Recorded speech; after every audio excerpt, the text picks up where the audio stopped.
But the screams of my mother in that hospital, I don't think I'll ever be able to wipe from my brain. I had a conversation with the transplant nurse and they started to look at whether she would be able to, but they had to keep her stable. There was so many things that could happen. And we decided to go ahead and see if there was anything that, could possibly help someone else. We were going to do that. That conversation, this whole ordeal is incredibly challenging. Mm-hmm. But then to have that particular conversation is one that is incredibly challenging. And we had Sam Vanderpump on talking about organ donation. And what I didn't realize was how few people, or I guess it's an opt-out system here in the UK. So most of the time, family members will opt their loved one out. Yes. I'll be really honest, it was a selfish decision. We wanted her life to mean something. We wanted to be able to say that she'd saved a life. Like, that was for us. That was to give us peace. A lot of people are like, oh, you're so selfless and brave. We weren't. We wanted her to have achieved this and for us to feel better because of it. We found out by letter 3 weeks later that she did save a life and that she saved the life of a woman. And it was just such an honour to have been able to be a part of that, as awful as the situation was. I'm so proud of her, and she's achieved more in her short 19 years than many others will achieve. And I'm so happy that, the day that woman got that call will have been the happiest day of her life. And it was the worst day of ours, but something good came of it. And someone's children didn't have to lose their parent because of Darci. Yes. And do you want to know the weirdest thing?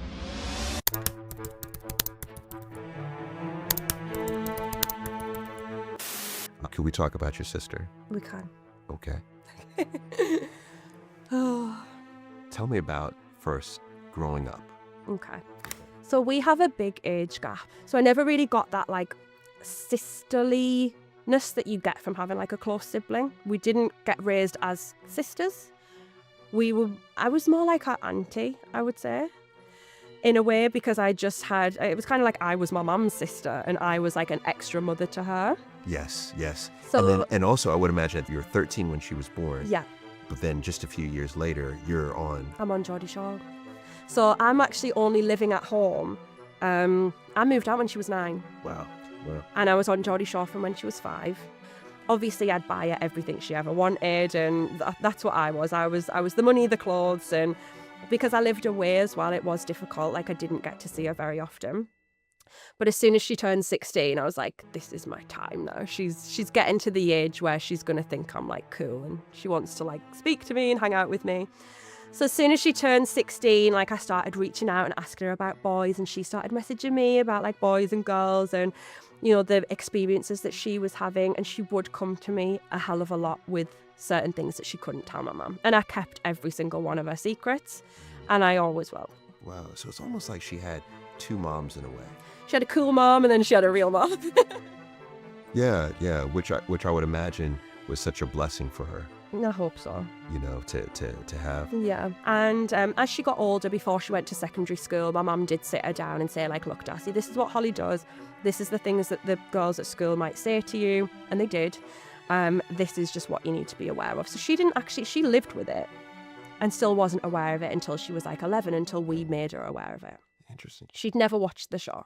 And then it got to the point of her leaving secondary school, and it was right, now I need to have the conversations that you have before they start going out on nights out. And we live in an area that is very common to take drugs on a night out. So as soon as she turned 16, I had the conversation with her, because honestly, in our area, it is more uncommon to find someone who hasn't took a drug.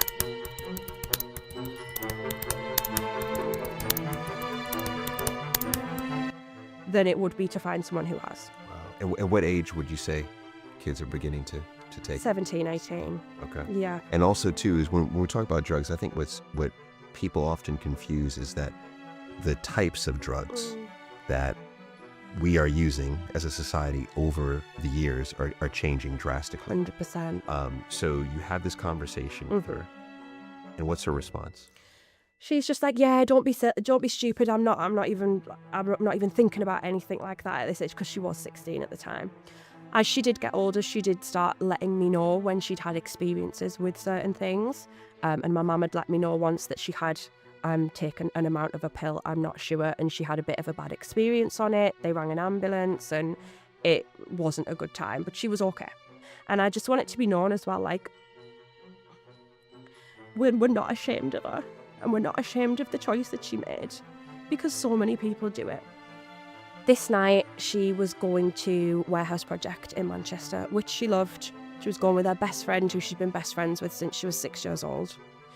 And my stepdad, the man that he is, drove her from Middlesbrough to Manchester, because that's the type of dad that he is. And he wanted to see my son as well, because my son, Alpha Jax, is obsessed with his granddad, John. For some reason that night, and I don't know why I didn't, and I wish I'd have messaged her, because I know what Warehouse Project is. And I just don't know why I didn't think to message her and say, what are you doing tonight? Tell me what you're doing. Like, let me help guide you. Because for some reason this night she decided to order not a pill, but powdered MDMA. And as far as me speaking to her friends, everyone she knows, this is the first time she'd ever taken that. Okay. So she'd went out this night and she had had like one alcoholic drink. And then from what her friend said, she poured an amount from the bag into her drink. Now that to me rings a red flag anyway, because it's like, you've poured crystals into your drink. So we have no idea how much.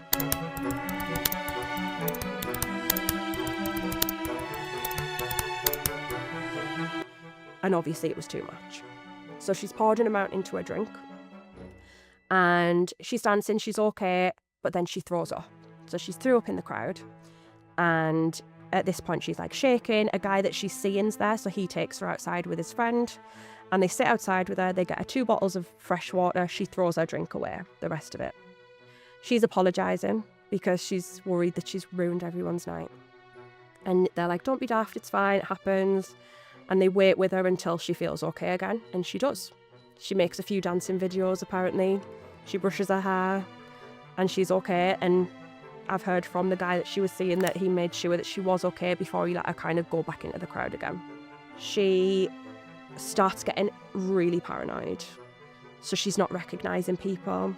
She's screaming as if she's being attacked. And the next thing you know, she is collapsed at the bar. There was 11 medical staff and 2 ambulances there waiting for her, and they were with her within a minute. Okay.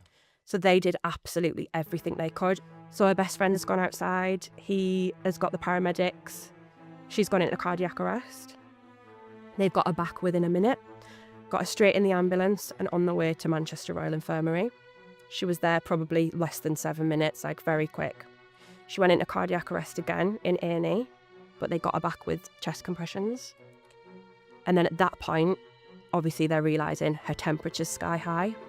Her muscles are all spasming, which releases potassium, sodium, all of the stuff. Her kidneys are being poisoned. So all of that stuff's happening behind the scenes while they're just trying to keep her alive. So they've cooled her. They put her on dialysis. She's got all the tubes. And obviously at this point, I don't know any of this. So I'm at home in bed. My phone's on silent. My poor mother gets a phone call at 2 o'clock in the morning. You need to get to Manchester Royal Infirmary now. She doesn't drive. She has to get a taxi on her own. None of us are answering our phones because they're on silent. My stepdad's phone's dead. And I eventually wake up to my stepdad knocking on my bedroom door, and I thought, oh, my son must be awake and we've not heard him.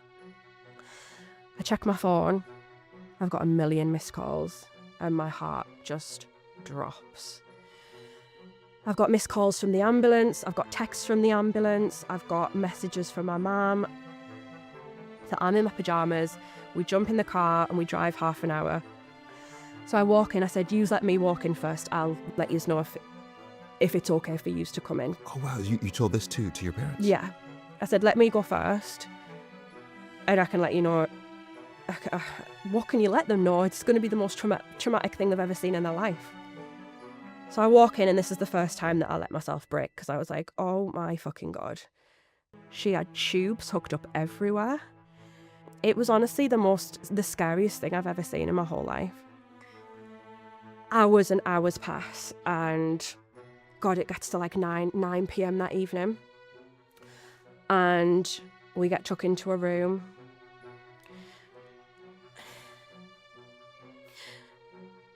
And you can just see by their faces.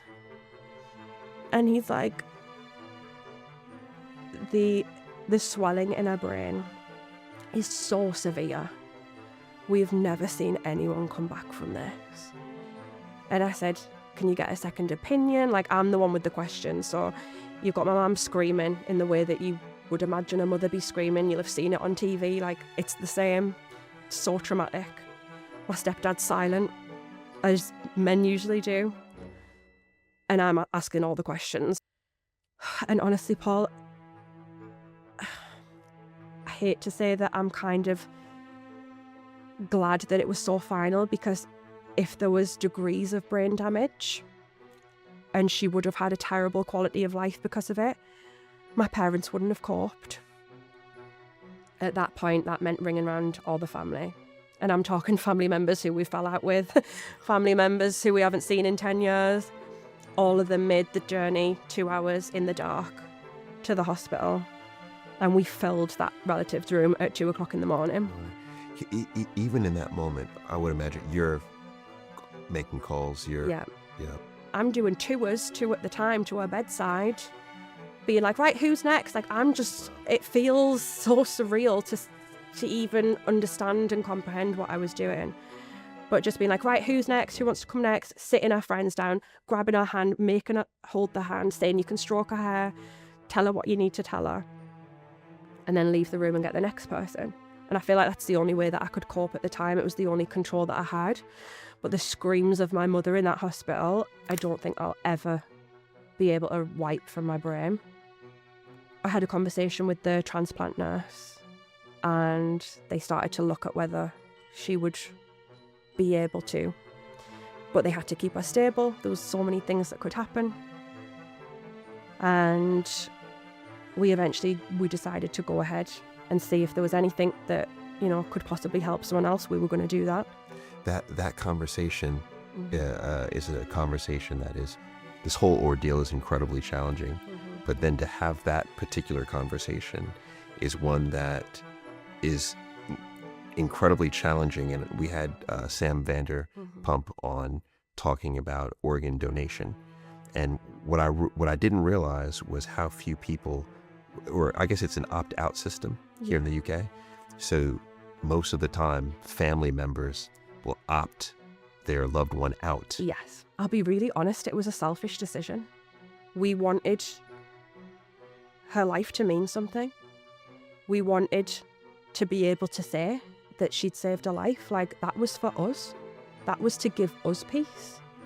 A lot of people are like, oh, you're so selfless and brave. We weren't.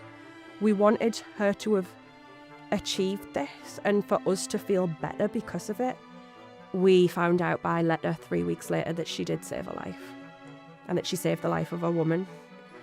And it was just such an honour to have been able to be a part of that, as awful as the situation was. I'm so proud of her, and she's achieved more in her short 19 years than many others will achieve. And I'm so happy that, the day that woman got that call will have been the happiest day of her life. And it was the worst day of ours. But something good came of it. And someone's children didn't have to lose their parent because of Darci. Yes. And do you want to know the weirdest thing? Darci had a tattoo under her ribs here, so on her heart. And it said, "Live where your heart finds life." And that's such a strange tattoo for a 19-year-old to get. Live where your heart finds life. And that was the only organ that she was able to donate. And now hopefully she is living where her heart has found life. Wow, that gives me chills. Oh, wow. Honestly, there's so many chills things that I could tell you that have happened since, her passing. I think it's been so difficult to comprehend death, and I feel like it is, isn't it? As human beings, we find it so difficult to comprehend that people have gone and that they're not here. Yes. And I think that maybe the reason that we feel that is because they're not gone, that they are around. We just can't see them. Because otherwise, surely we'd be able to fathom it a bit more. In our many years of evolution, surely we'd be able to just accept death. And it would be like an easy thing for us. But I cannot accept that she's gone, and maybe that is because she isn't. And so many things have happened that have literally shown like spooky things. It's like, oh my God, like I genuinely think she's still around, she's still somewhere. Yes. And the fact though that we can't argue that her heart is beating. It's beating. In this moment. I know. But I just want people to know, like, you know, you might have taken drugs in the past, you might have been sensible. She was not reckless. She just made a silly mistake. She poured an amount into her drink in a dark nightclub. And none of us, we haven't got the toxicology back, so listen, we don't know if it had anything else in it right now. It could have. We also don't know if there's a possibility someone put something in her drink. Yes. But I'm not going to sit here and work with facts that I don't know. You know, there's some statistics that I have here that I was not aware of, and this one may surprise you as well, is when you look at drug poisoning in particular, the stats are startling. So 4 in 10 Britons say they have taken recreational drugs.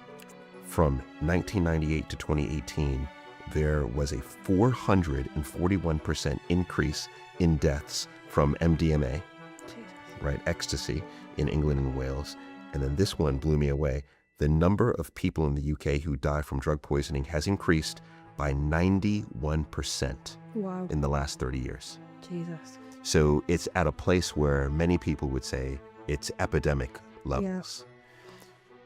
So when you reflect back, what advice do you have, having had this experience with your sister? What advice do you have to, you know, the young teens, young adults? It's really, really difficult to give advice. Obviously, I would say don't take drugs. But I think drugs, from what you said there, it seems that drugs are getting stronger.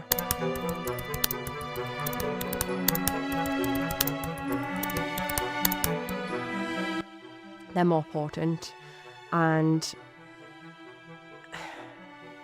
I can't even say go out and be sensible with them, because for every person that I spoke to, all of her friends, she was as sensible as she could be. But just know that every time you are taking a drug, you are risking your life.